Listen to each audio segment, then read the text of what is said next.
আসসালামু আলাইকুম, hello everyone, সবাইকে আবার অসংখ্য ধন্যবাদ। আমরা আমাদের আপওয়ার্কের কমপ্লিট গাইডলাইন কোর্সের আজকে যে পর্বটি আছে সেই পর্বতে আমরা শিখব যে আপওয়ার্কে কি কি বিষয় আছে, কি কি ক্যাটাগরিতে আমরা কাজ করতে পারি এবং কাজ করার আগে আমাদের কি কি জিনিস লাগবে সেই সব সম্পর্কে আজকে আমরা আলোচনা করব। ওকে, আজকের পর্বটা একেবারে বেসিক লেভেলের পর্ব, যেখান থেকে আমরা শিখতে পারবো যে আমি যখন আপওয়ার্কে কাজ করতে যাব তার আগে আমাকে কি কি প্রিপারেশন নিতে হবে। সো আমরা আজকে দেখি যে আমাদের আপওয়ার্কে কাজ করার আগে কী কী প্রিপারেশন নিতে হবে। আচ্ছা, আপওয়ার্কে কাজ করার আগে যেসব প্রিপারেশন নিতে হবে তার আগে আমরা দেখি যে আপওয়ার্কে আমরা কী কী ক্যাটাগরিতে কাজ করতে পারি।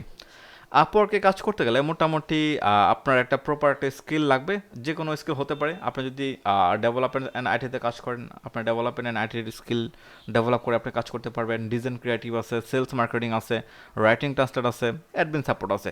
তারপর পাশাপাশি আরও অনেকগুলো বিষয় আছে যে বিষয়গুলো নিয়ে আপনি কাজ করতে পারবেন। ওকে, যে কোনো একটা স্কিল, প্রপার একটা স্কিল থাকলে কিন্তু আপনি এখানে আপওয়ার্কে কাজ করতে পারবেন। এখন আপওয়ার্কে কাজ করার আগে আপনাকে অবশ্যই প্রপার স্কিল ডেভেলপ করতে হবে। প্রপার স্কিল ডেভেলপের পাশাপাশি আপনাকে ভালো ভালো কিছু পোর্টফোলিও রাখতে হবে। এখন বিষয়টা হচ্ছে কি, বিষয়টা হচ্ছে যদি ধরেন আপনি ওয়েবসাইট ডেভেলপ করেন, ওয়েবসাইট ডিজাইন করেন, কিংবা সামথিং ওয়েব রিলেটেড কাজগুলো করেন। এখন আপনি ওয়েব রিলেটেড কাজগুলো করতে গেলে অবশ্যই আপনার ওয়েবসাইটের কিছু ভালো পোর্টফোলিও লাগবে। এই পোর্টফোলিওগুলো হতে পারে আপনি আপনার গিটহাবে আপলোড করে রেখে দিলেন, বিহান্সে আপলোড করে রেখে দিলেন, অথবা ড্রিভেলে আপলোড করে রেখে দিলেন। আপনার পোর্টফোলিও অবশ্যই লাগবে। পাশাপাশি আপনার ডিজাইন রিলেটেড কাজগুলো করলে কিন্তু আপনার ডিজাইন রিলেটেড পোর্টফোলিও অবশ্যই লাগবে। তারপর সেলস মার্কেটিং নিয়ে কাজ করলে আপনার সেলস মার্কেটিংয়ের পোর্টফোলিও লাগবে। রাইটিং অ্যান্ড ট্রান্সলেট নিয়ে কাজ করলে আপনার রাইটিং অ্যান্ড ট্রান্সলেটের উপরে যেসব পোর্টফোলিওগুলো করা দরকার সেসব পোর্টফোলিওগুলো কিন্তু আপনাকে রেখে দিতে হবে। যেহেতু আমরা আমরা যে প্রোফাইলটা ক্রিয়েট করব, যে প্রোফাইলটা আজকে আমরা মানে আমাদের এই সেশনে আস্তে আস্তে day by day, step by step আমরা প্রোফাইলটা গুছাবো, সেই প্রোফাইলটা হচ্ছে ডেভেলপমেন্টস অ্যান্ড আইটি। আমরা ডেভেলপমেন্ট অ্যান্ড আইটি নিয়ে যেহেতু কাজ করব, তো সেহেতু শিখবো যে ডেভেলপমেন্ট অ্যান্ড আইটি নিয়ে কাজ করতে গেলে আমাকে কী কী করতে হবে। ওকে, তাহলে আমরা জানলাম যে এখানে আমরা কী কী নিয়ে কাজ করতে পারবো। এখানে আমরা ডেভেলপমেন্ট আইটির ভিতরে কিন্তু আমাদের অনেকগুলো বিষয় আছে, সেই সবগুলো বিষয় নিয়ে কিন্তু আমরা কাজ করতে পারবো। ডেভেলপমেন্ট অ্যান্ড আইটিতে আপনার অনেকগুলো বিষয় থাকতে পারে, website development, website design, software development, something আরও অনেকগুলো বিষয় আমাদের থাকে, সবগুলো বিষয় আমরা জানতে পারবো। পাশাপাশি আমি যখন ডেভেলপমেন্ট অ্যান্ড আইটিতে ক্লিক করলাম, করার পর একটু নিচে আসার পরেই খেয়াল করে দেখেন, নিচে আসার পর এখানে কিন্তু trusted remote developments and IT expert, এখানে কিন্তু তাদের কিছু লিস্ট আমাদেরকে দিয়ে দিছে যে কারা কারা জাভা ডেভেলপার আছে, পিএইচপি ডেভেলপার আছে, হ্যাঁ, জাভাস্ক্রিপ্ট ডেভেলপার, আইএসও ডেভেলপার। এখানে কিন্তু মোটামুটি যারা আপওয়ার্কের মধ্যে সবচেয়ে পপুলার ডেভেলপার তাদের কিন্তু একটা লিস্ট এখানে আছে। আমরা কিন্তু তাদের লিস্ট এখান থেকে দেখতে পারবো। খেয়াল করে দেখেন, তাদের লিস্টে কিন্তু আমরা এখান থেকে দেখতে পারতেছি যে সে কতগুলো জব করছে, তার রেটিং কেমন, সে কতগুলো জব করছে, তার রেটিং কেমন, সেগুলো কিন্তু আমরা প্রত্যেকটা জিনিস দেখতে পারতেছি।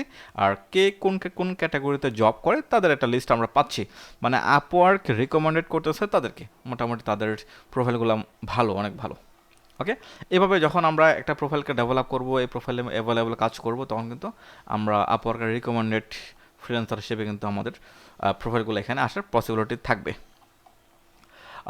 আর পাশাপাশি যদি আপনি ডিজাইন অ্যান্ড ক্রিয়েটিভ নিয়ে কাজ করেন, ডিজাইন অ্যান্ড ক্রিয়েটিভে গেলে কিন্তু দেখেন ডিজাইন অ্যান্ড ক্রিয়েটিভের কিন্তু অনেকগুলা প্ল্যাটফর্ম। জাস্ট আমি এখানে গেলাম, ডিজাইন অ্যান্ড ক্রিয়েটিভে গেলাম, এখানে কিন্তু ডিজাইন অ্যান্ড ক্রিয়েটিভের ভিতরে অনেকগুলো প্ল্যাটফর্ম, আপনি যে কোনো একটা প্ল্যাটফর্মে কাজ করতে পারবেন, যেই কোনো প্ল্যাটফর্মে কাজ করা পসিবল।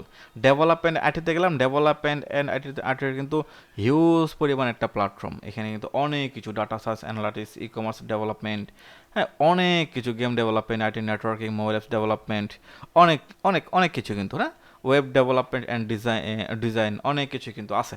আমরা কিন্তু ডেভেলপমেন্ট আইটির উপরে কিন্তু প্রোফাইলটা ক্রিয়েট করব।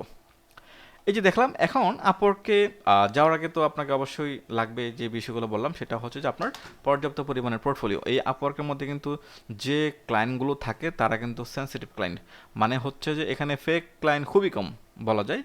ফেক ক্লায়েন্ট খুবই কম, তবে থাকে, কিছু থাকে ফেক ক্লায়েন্ট, থাকে না যে একেবারে তা না। তবে এখানে কিন্তু ক্লায়েন্টের পাশাপাশি বিভিন্ন কোম্পানির এসে এসে এখানে কিন্তু কাজগুলো দেয়।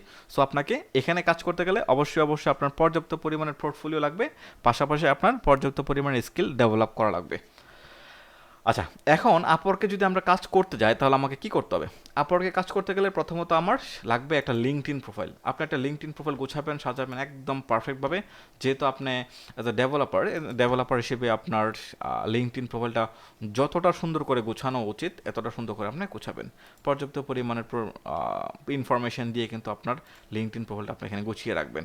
আপনি কি পারেন, আপনার স্কিল কি, সব কিছু মোটামুটি মোটামুটি সব কিছু আপনি দিয়ে আপনার লিঙ্কডইন প্রোফাইলটা গুছিয়ে রাখবেন। আপনার এখানে প্রতিটা জিনিস কিন্তু রিয়েল ইনফরমেশন দিবেন, এখানে কোনো ফেক ইনফরমেশন দিব না। যতটুকু আমাদের পসিবল রিয়েল ইনফরমেশন দিয়ে আমরা আমাদের কী করব, লিঙ্কডইন প্রোফাইলটা গোছানোর চেষ্টা করব। এই লিঙ্কডইনের সাহায্যে কিন্তু আমরা কী করব, আমরা আমাদের আপওয়ার্কের প্রোফাইলটাকে ডেভেলপ করব। ওকে, তাহলে এখানে দুটো জিনিস, কয়েকটা জিনিস মনে রাখতে হবে আপনাকে। সেটা হচ্ছে যে প্রথমত হচ্ছে আপনার প্রপার একটা স্কিল লাগবে, পাশাপাশি হচ্ছে যে ওই স্কিলের উপর প্রপার আপনার পোর্টফোলিও লাগবে, আর ওই স্কিলের উপর ডিপেন্ড করে আপনার একটা লিঙ্কডইন প্রোফাইল লাগবে, যে লিঙ্কডইন প্রোফাইলের সাহায্যে আমরা আপওয়ার্ক প্রোফাইলটা কী করবো, ডেভেলপ করব। দেন পরবর্তী স্টেপে আমরা দেখব যে আপওয়ার্ক প্রোফাইল কীভাবে ক্রিয়েট করা লাগে। সবাইকে ধন্যবাদ। আসসালামু আলাইকুম।